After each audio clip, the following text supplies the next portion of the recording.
Well, good afternoon, ladies and gentlemen. I just need to begin by saying that as a dedicated environmentalist, I am no longer breeding anymore. I've done my 3 children, and that's that. So I promise you, Bart, there won't be triplets coming next time I'm here. It is, of course, always a great honour to be here in Arnhem, a city which epitomizes to the West the struggle for the causes of liberation and freedom in Europe. And to be here to celebrate those who've struggled for another cause is equally special. To save rare, endangered and beautiful animals and their delicate environments that are so increasingly under threat around the world. Just as the people of Arnhem were confronted with a choice during the war of coming out in support of the right cause or remaining silent, so we are now confronted with a very different but also important choice of whether or not to save our animals and environment. I've often felt that one of the greatest hurdles we face as conservationists is that good people remain silent. Even when there is unavoidable evidence to show that forests are being clear-cut at an unsustainable rate, rapacious fisheries are emptying the oceans, our population growth is shockingly out of control, and the juggernaut of development and exploitation is burying the natural world under concrete. Yet faced as we are every day with a torrent of bad news about the environment, sometimes an overwhelming feeling of helplessness just descends upon us and paralyzes us like rabbits in the headlights. It is often easier just to close one's eyes and ears and pretend that it's not happening, hoping that the problems will go away. But of course they don't, and our inaction only makes the situation worse. Which is why today is special, because we are here to celebrate 3 young people who have broken the mold. People who have dared to dream of a better world and who are fighting with the tools that they have at hand to save our planet, one species at a time. They are important because they are the doers and thinkers who are engaged in the field, who talk to the world about issues that concern all of us, but that 90% of the public don't even think about. And because they are young and passionate, they can ignite interest in others and focus the resulting attention where it is most needed by bringing real information to the table that can influence public opinion. In Africa, where I come from, people live so much closer to the earth than here in Europe. And the link between a healthy environment and human survival is blindingly obvious. There are many passionate young conservationists in Africa who are aware of this, but like seeds in parched earth, they simply lack the means to surge ahead. And sadly, for most of our politicians, the environment isn't even on the agenda. Even when they are aware of the issues, there is a crippling lack of political will that often translates into bad policy. In my lifetime alone, I've seen enormous change in Africa.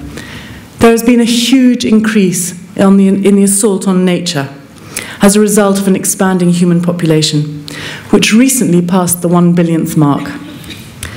A new scramble for African resources has shifted the geopolitical goalposts, and business is booming, especially with China. Roads, railways and ports are opening up the continent as never before. Oil prospectors are muscling into protected areas like the Virunga Mountains and Kabale and Murchison Falls National Park in Uganda, and a flood of chemicals are being poured into the soil and dripping down into the water table in the hope of igniting a cultural revolution, an agricultural revolution. While, of course, development in Africa is desperately needed, it has to be sustainable. And in the rush to modernize, the natural world is being sacrificed at an alarming rate. I've spent my life at very close quarters with elephant conservation, and it epitomizes the struggle we face with so many other endangered species. In 1989, an ivory trade ban was brought into place that stopped 2 terrible decades of ivory poaching.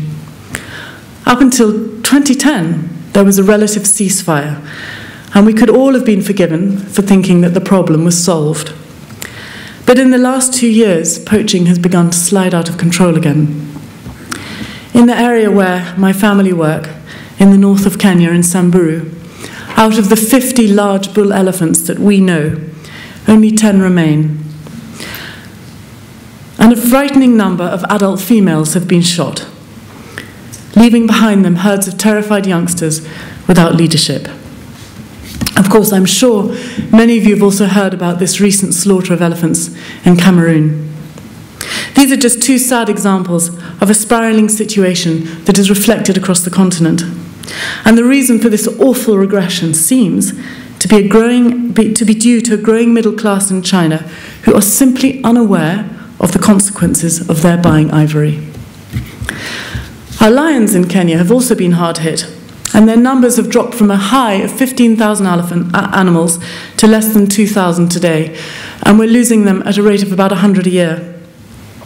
It's a classic case of habitat loss and resource competition, with lions being forced to find new prey as wildlife populations are denuded. Nomadic herders have exchanged their spears for an outlawed chemical called furidan, which they use to poison lions that kill their livestock. Other scavengers, birds, and even hippopotamuses have become part of the collateral damage. I just find it incredible to think that this iconic animal, that is such a symbol of Africa and so pivotal to our tourism, is being driven to the brink of extinction. I think the point to learn from this is that in conservation you can never give up. It's a lifetime vocation, and even when you think you've won, sometimes you haven't. But things are changing. Kenya is at the forefront of political reform, and with a new constitution that allows citizens to participate, the legislation is being amended, and it is a fantastic opportunity for conservationists to get involved. As with the Arab Spring, there are new forces at play that take us by surprise. The internet is a powerful tool for raising awareness and creating change in unexpected ways. And as access to technology seeps down through all levels of society, its ripples will spread and build into waves. With young African conservationists shifting their focus from activism to advocacy and joining hands with our government institutions, I do believe that things can get better. We've all been astonished by the rise of China as an economic superpower, and the stories of their consumption of the world's resources, which affect many endangered species, are legion. So a critical question for all of us is what Chinese attitudes will be in the future. At the moment, we see their interest in Africa as a threat, but it could be converted into a benefit because China has the ability to affect change. There's a huge lack of awareness in China about what happens when you buy endangered species, but attitudes are changing, and you can be certain that young Chinese won't think the same way as their parents. I wanted to give a quick example of how attitudes are changing for the better, even in my own backyard.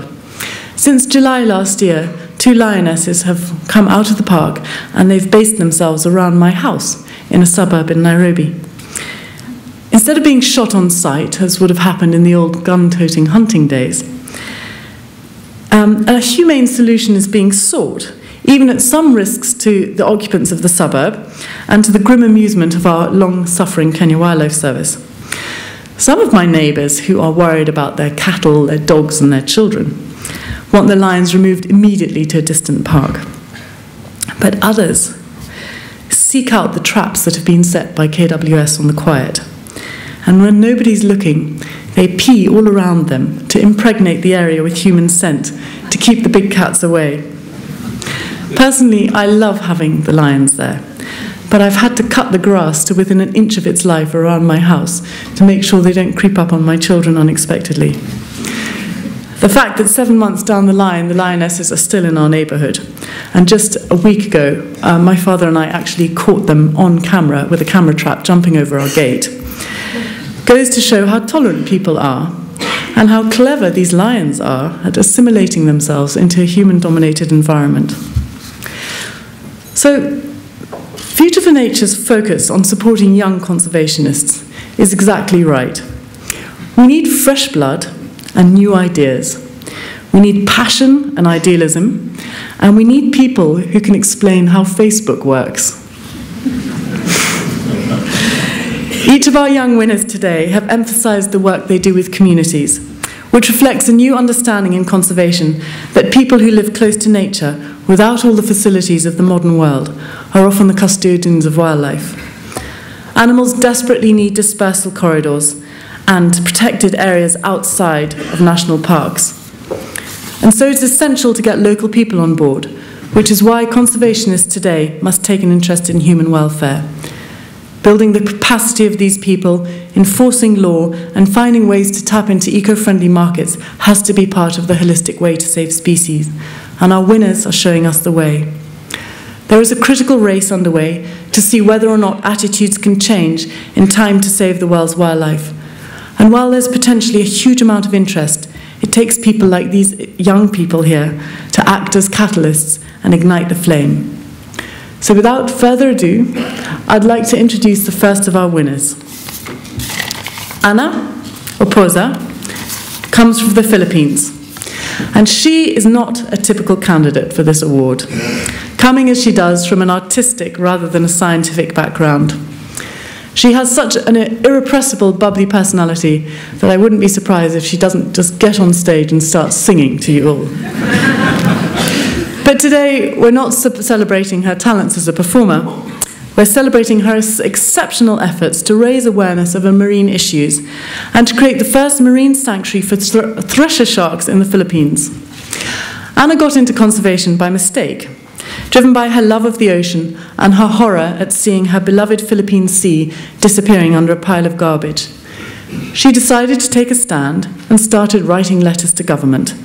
And every time she got rejected, she wrote again, until she started to get results.